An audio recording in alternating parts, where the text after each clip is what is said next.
In the Battle of Guttstadt-Deppen on 5 and 6 June 1807, troops of the Russian Empire led by General Levin August, Count von Bennigsen attacked the 1st French Empire Corps of Marshal Michel Ney. The Russians pressed back their opponents in an action that saw Ney fight a brilliant rearguard action with his heavily outnumbered forces. During the 6th, Ney successfully disengaged his troops and pulled back to the west side of the Pulka River. The action occurred during the War of the Fourth Coalition, part of the Napoleonic Wars. Dobre Miasto is on Route 51, about 20 km southwest of Lidzbark-Warminski and 24 km north of Olsztyn. The fighting occurred along Route 580, which runs southwest from Guttstadt to Kilisty on the Pulka. At the beginning of June, Bennigsen launched an offensive against the forces of Emperor Napoleon in East Prussia. The Russian commander planned to trap Ney's corps between several converging columns to occupy the French troops on Ney's left. Bennigsen sent General-Lieutenant Anton Wilhelm von Lerostock's Prussians to attack Marshal Jean-Baptiste Bernadotte's troops at Spedy and ordered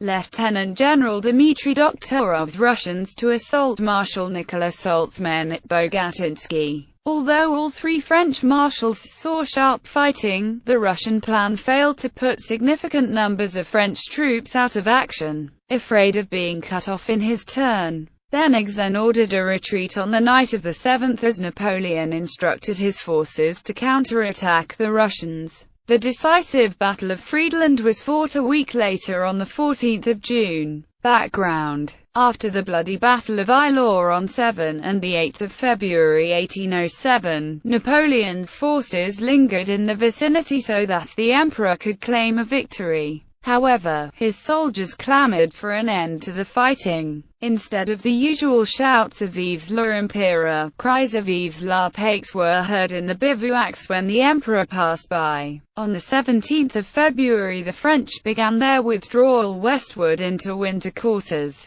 By the 23rd, the French reached their cantonments, with Bernadotte's 1st Corps on the left, Soult's 4th Corps in the center, and Marshal Louis-Nicolas Davout's 3rd Corps on the right. Ney's 6th Corps occupied an advanced position at Guttstadt, while the Imperial Guard and the reserve cavalry occupied the rear area around Ostrode. Napoleon stationed the 5th Corps in a position to cover Warsaw. Marshal Pierre Augereau's decimated 7th Corps was broken up and its survivors were allotted to the other corps. Lerostock's attempt to pursue the French came to grief at Braunau on the 26th of February when Bernadotte's corps drubbed his advance guard. In this action, the Russian-Prussian force lost 100 killed and wounded, with 700 soldiers and 6 guns captured. French losses were not reported but were probably light. Meanwhile, to the northeast of Warsaw, General of Division Jean-Marie René Savary's 5th Corps defeated Lieutenant General Ivan Essen at the Battle of Strzelecki on the 16th of February. The French lost 1,171 casualties, including 1 general killed. Russian losses were 2,500 soldiers, 7 guns, and 2 colors. At the end of March 1807, Marshal Edouard Adolphe Casimir Joseph Mortier withdrew many of his troops from the siege of Stralsund with the intention of using him for the siege of Kolberg. His Swedish opponent, General-Lieutenant Hans-Henrik von Essen, immediately pushed back the outnumbered besiegers, quickly returning with the bulk of his soldiers. Mortier drove the Swedes north of the Peene River, and the two sides concluded an armistice on the 29th of April. This freed many of Mortier's troops for other duties and allowed Napoleon to concentrate on reducing Gdansk. Marshal François-Joseph Lefebvre invested the fortress of Danzig on 10 March 1807. After a prolonged defense in the siege of Danzig, General of Infantry Friedrich Adolf, Count von Kalkreuth surrendered on 24 May. Of the 370 officers and 15,287 men of the garrison, 3,000 were killed, wounded, or died of disease. French losses numbered about 6,000 killed, wounded, or died of sickness. French officer casualties were 28 killed and 105 wounded. On the 27th, the garrison marched out with the honors of war and were escorted to Balta-Isk. The paroled Prussians promised not to fight against France for 1 year. Battle plans with Danzig secured in his rear. Napoleon planned to launch an offensive around the 10th of June, when he received intelligence that the Russians intended to attack him. The emperor thought the enemy move ridiculous, since they had done little to trouble him while Danzig was under siege. By this time, Napoleon massed 220,000 troops in Poland against only 115,000 Russians and Prussians. Napoleon had 190,000 men under his direct command, while Marshal André Massena commanded the rest. Massena's instructions were to cover Warsaw, guard the right wing, and threaten the Russian strategic left flank. On the 2nd of June, Bennigsen concentrated his army at Heilsberg and advanced on Napoleon's lines. The Russian commander planned to destroy Ney's exposed corps in an overly complex operation involving 6 advancing columns.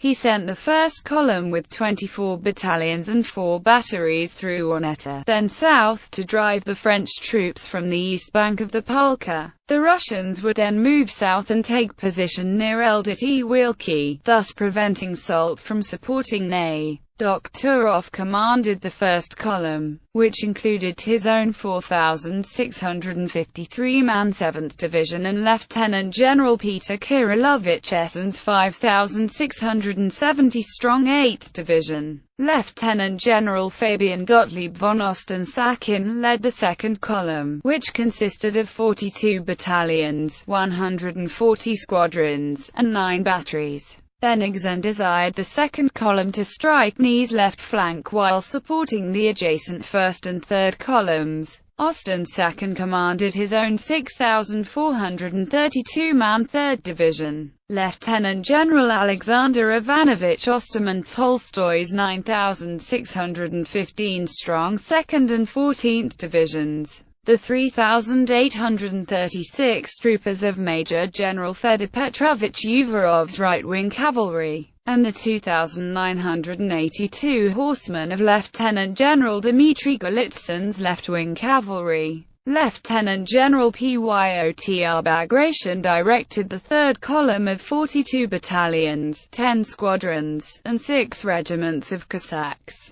This column, which was composed of the Army Advance Guard, would attack north of Guttstadt with the aim of cutting off some of Ney's troops. Bagration's 3rd column numbered 12,537 troops. Lieutenant General Alexei Gorchakov exercised authority over the 4th column, a body made up of the 6th Division with 12 battalions, 20 squadrons, and 3 regiments of Cossacks. Gorchakov was ordered to cross the Lina River south of Guttstadt and attack Ney's right flank. The 6th Division was 10,873 strong. The 6,347-man 5th Column was entrusted to Major General Matvey Platov, supported by Major General Bogdan von Noring's 6th Division Brigade. This column would cross the Lina at Bergfried and try to envelop Ney's right flank. Platov led 3 battalions, 10 squadrons, and 9 regiments of Cossacks.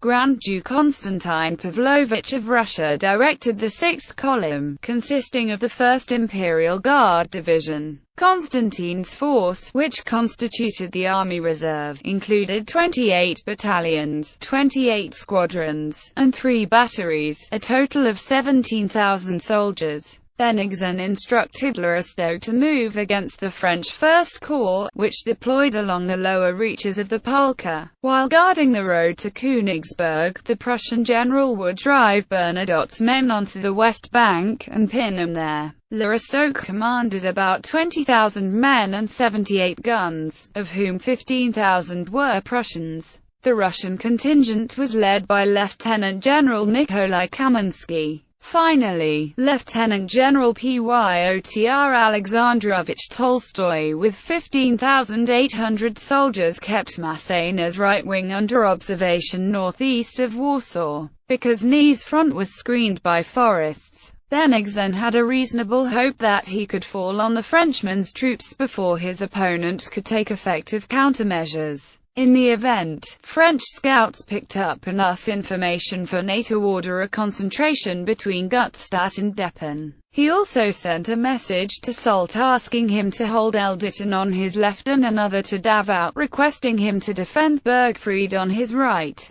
Spand and Bennigsen's original orders called for the attack to begin on the 4th of June. Accordingly, Lerostock assembled General Major Michael Zabrzynski von Rembo's division at Pieniezna. On the morning of the 4th, Rembo moved to southwest to Spandon where he began to attack Bernadotte's bridgehead. Unknown to the Prussian general, Bennigsen had postponed the offensive by 1 day and the new orders had not been properly transmitted. Doktorov at Wormditt heard cannon fire and sent Rembo a note asking the reason. Appraised of his error, the Prussian withdrew his division, but Bernadotte was thoroughly alerted by the day's events. At 10 a.m. on the 5th of June, Rembo attacked General of Division Eugene Casimir Villit's division at Spandon. The Prussian general commanded as few as 3,000 infantry and 1,500 cavalry, or as many as 6,000 troops. He had 3 battalions each of the Civisk and Perm Russian infantry regiments, 10 squadrons of the Zealand Dragoon Regiment near, 5 squadrons of the Bachko Dragoon Regiment near, 29 cannons, and 2 howitzers.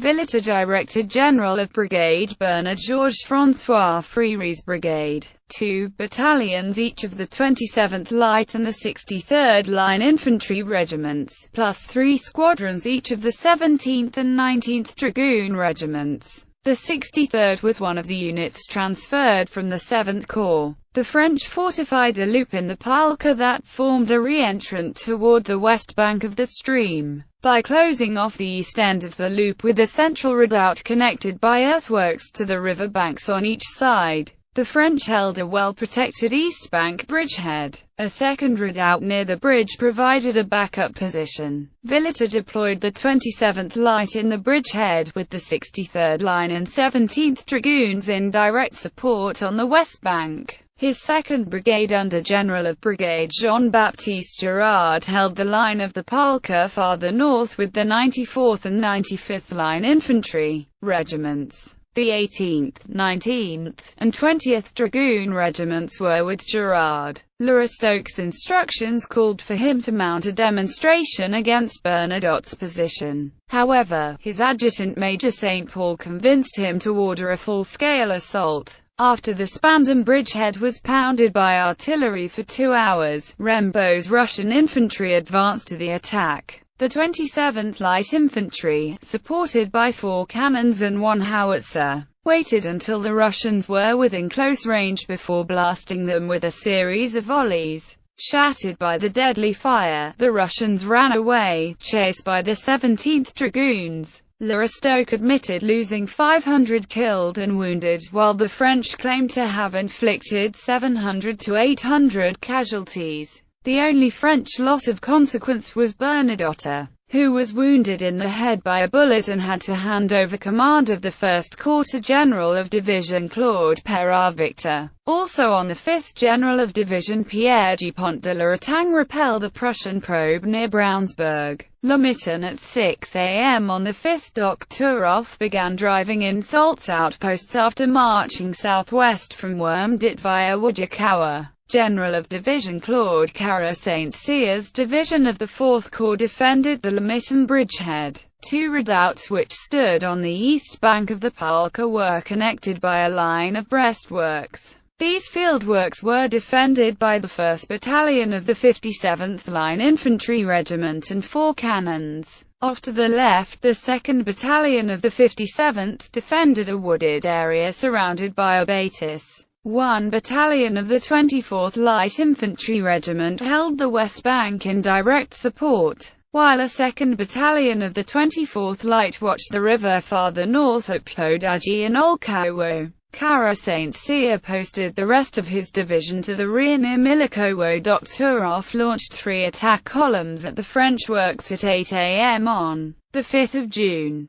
At about the same time, a detachment of Russian cavalry crossed the Palka near Sporthanen and a force of infantry and artillery probed at Alkan. The battalion of the 24th Light charged the Russians at Sporthanen and drove them back to the east bank. Meanwhile, at Limitten, Dokhturov's troops fought their way through the abattis in their initial rush only to be thrown back. They charged again and nearly captured the wood when Kara St. Cyr's reinforcements arrived and restored the line. The 2nd, 57th reoccupied the wood and held it for 4 hours. By this time, single battalions of the 46th Line and 24th Light were committed to defend the Limitten bridgehead. The action lasted 8 hours, at the end of which the Russians attempted to storm the position in one massive column. This assault came to naught when 2 French battalions counterattacked. Orders arrived from Soult, permitting Kara St. Cyr to evacuate the bridgehead. Since the Russian artillery had nearly leveled the earthworks and set the village of Limitten on fire, the division commander exercised his discretion and pulled back. Even so, the French still blocked the bridge and the Russians fell back toward Wormditt at 8 p.m. The French reported losing 106 killed and 1,079 wounded, and claimed that they inflicted 800 killed and 2,000 wounded on the Russians.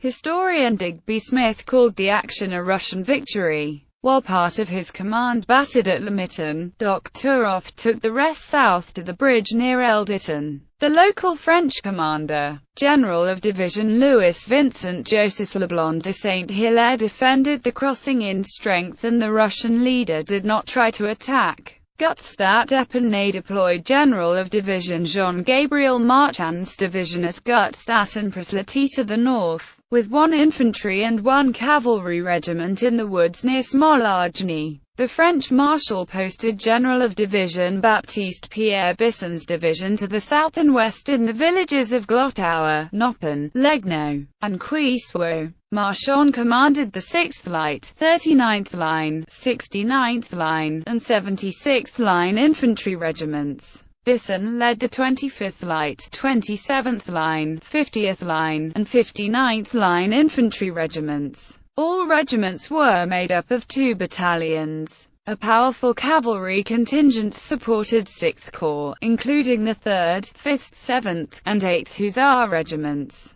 the 14th and 24th Chasseurs à Cheval regiments, and the 12th Dragoon Regiment. All cavalry regiments had 3 squadrons except the Dragoons, which had 4. Bennigsen's 63,000 troops massively outnumbered Ney, who counted only 17,000 men. At 6 a.m. on the 5th of June, Bagration advanced on Altkirch and quickly captured it. At Altkirch, the advance guard commander hesitated because the 2nd and 4th columns were lagging behind schedule. Ney used the chance to pull back the troops at Smolinen, while launching a powerful riposte on Bagration. The Russians lost 500 casualties in the encounter, while French losses are not stated. As Ostensacken's strong 2nd column began to make itself felt on his left, Ney made a fighting withdrawal, making maximum use of skirmishes. Gorchakov seized Guttstadt after the French evacuated it.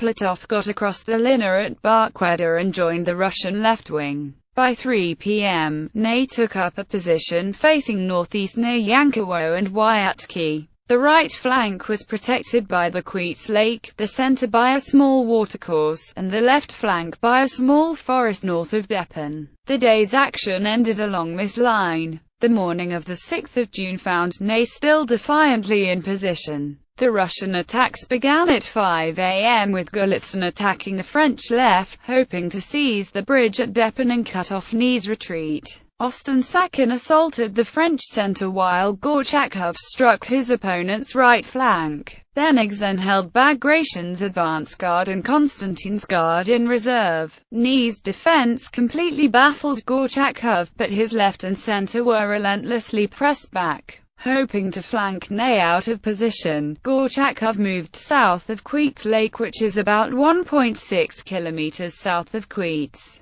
and took his soldiers out of the battle for a few hours. This blunder relieved the pressure on the French right, and the Marshal used the respite to shift troops to shore up his left and centre, neatly withdrawing his corps across the bridge at Deppen. Ney escaped with little further loss. Result: Digby Smith credited the Russians with a victory at Guttstadt and Deppen. However, Bennigsen became so enraged at his failure to crush Ney that he vented his anger on Osten-Sacken, who he claimed had ignored repeated orders to attack. Smarting from his ill-treatment, Osten-Sacken left the army for a short time. The French lost 400 killed or wounded, along with 2 guns and the 6th Corps baggage train. The Russians captured 73 officers and 1,568 men, including General of Brigade François Roguet. Bennigsen lost between 2,000 and 2,500 killed and wounded, including Osterman Tolstoy and Lieutenant General Andrei Andreyevich Somov wounded.